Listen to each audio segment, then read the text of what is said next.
இந்த சீரா புராணத்திலே முதற் பக்கம் செல்லரித்த நிலையிலே இருக்கின்றது.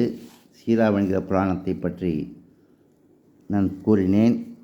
அதன் பின்னர் பிஸ்மில்லாஹிர் ரஹ்மானிர் ரஹீம்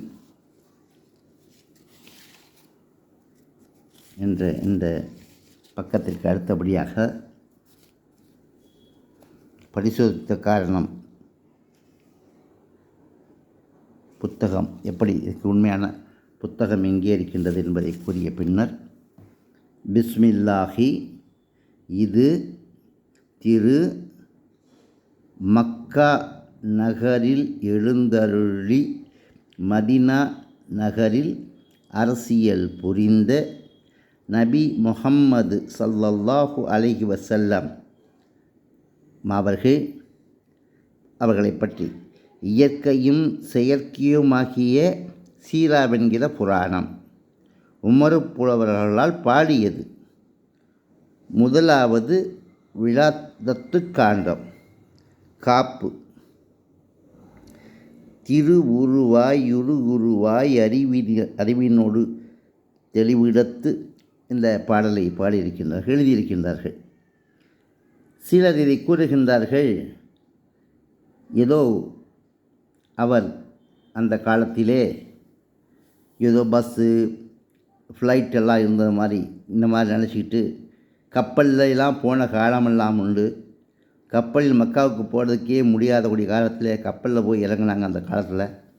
அப்படிப்பட்ட நிலைமையில் இருந்தவங்க ஏதேதோ செய்து இந்த புத்தகத்தை நமக்கு கிடைத்திருக்கிறது என்றால், அவர்களில் பட்ட பாட்டிற்கு இவர் அங்கு சென்றாரா செல்லவில்லையா, பார்த்தாரா பார்க்கவில்லையா, கேள்விப்பட்டது ரசூல் ஸல்லல்லாஹு அலைஹி வஸல்லம் அவர்களை பற்றி கேள்விப்பட்டு இந்த இஸ்லாத்தினுடைய விஷயங்கள் எல்லாவற்றையும் அறிந்து தெரிந்து சீராவென்கிற புராணத்தை அவர்கள் தமிழிலே இழுத்து எழுதி கொடுத்திருக்கின்றார்கள். இந்த சீரா புராணத்தை சிலர் இதனை உண்மை விவரங்கள் தெரியாமல், அவருடைய கல்வி அறிவை புலப்படாமல், கல்வியில் சிறந்த இப்படிப்பட்ட ஒரு மகானை பற்றிய விஷயங்கள், மகான் என்று சொன்னால் கூட மற்றவர்கள் யார் இந்த மகான் என்று கேட்கக்கூடிய ஆள்களும் இருக்கின்றார்கள். இவ்வளவு ஒரு சிறிய விஷயங்களை கூட எடுத்துக்கொள்ள முடியாத நிலையில் இருக்கக்கூடியவர்கள் அப்படி சொல்லுகின்றார்கள்.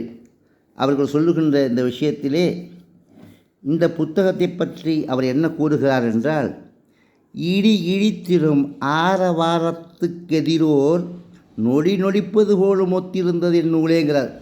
அப்போ அந்த புத்தகத்தை பற்றி என்ன இருக்காரு, இவ்வளோ பெரிய புத்தகத்தை எழுதி எல்லாம் முடித்து கொடுத்ததுக்கப்புறம் அந்த பெரிய மகான் சொல்லக்கூடிய வார்த்தை என்னவென்றால், அவர் அது சொல்கிறாரு அந்த பாடல்லையே, இந்த புத்தகம் எப்படி நான் எழுதிக்கேன் அப்படி சொன்னால், இந்த புத்தகம் ஒன்றும் பெருசு இல்லை, அதாவது இடித்திடும் ஆரவாரத்துக்கு எதிரோர் நொடி நொடிப்பது போலும் ஒத்திருந்த நூலேங்கிறார். இதெல்லாம் பார்த்தோன்னு சொன்னால், இவ்வளோ பெரிய தமிழில் சிறந்து விளங்கிய அரசரிடத்திலே இருந்தவங்க எப்படி சொல்கிறாங்க அப்படின்னு பார்க்கும் பொழுது, இந்த அவருடைய கல்வி அறிவை கேள்விப்பட்டதான் ராஜாவே பந்தகுல ராஜா அவர்களை பக்கத்தில் வச்சுருக்காங்க. அப்படி இருந்த ராஜா இருந்தவரை அப்போ ராஜாவுக்கு லெட்டர் எழுதி கடிதம் எழுதி தன்னுடைய இடத்துக்கு வரவழைச்சி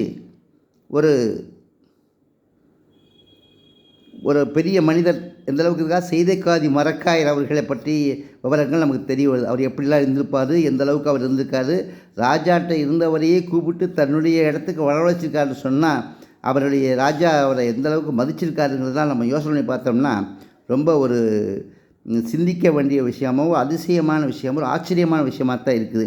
இதெல்லாம் நம்ம யோசனை பண்ணி பார்க்கும் பொழுது தான் தெரியும்.